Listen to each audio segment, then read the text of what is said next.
Ako nih, menurut aku Peace be upon you and all mercy and blessing. Honor to members of the jury, teachers, and my fellow comrades whom I am proud of. Happy audience, have you ever imagined the world look like in 20 years?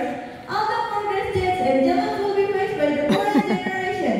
Us, the nation's future generation. We are upset that we invest now, determines who we will be in the future or what Indonesia will become with the current generation. Our initial capital is to strengthen ourselves with knowledge. School is the best capital. Take advantage of every opportunity to learn, but never be satisfied with classroom lesson.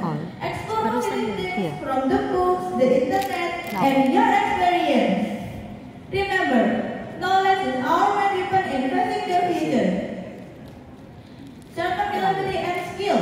Participate in extracurricular activity or try new activities that's where we learn to solve problems, collaborate, and then fight. Failure is the best learning experience.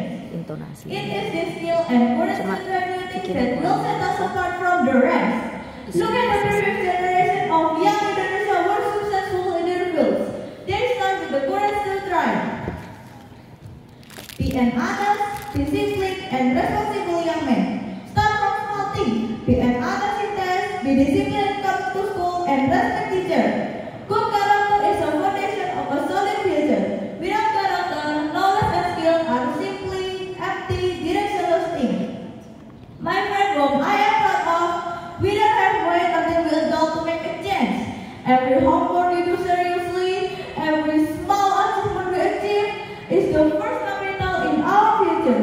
Let's clear out the days with the spirit of learning, doing good, and continuing to grow. Because a bright future doesn't come by itself. It's born from the hard work and determination of young people who never give up. If we don't prepare for the future, who will? Let's make the dream of a golden Indonesia a reality, not just an illusion or a dream. The weapons of one of the future will not be those of the past, but rather weapons of knowledge that work as the next generation of the nation. We must continue to invest in this to be able to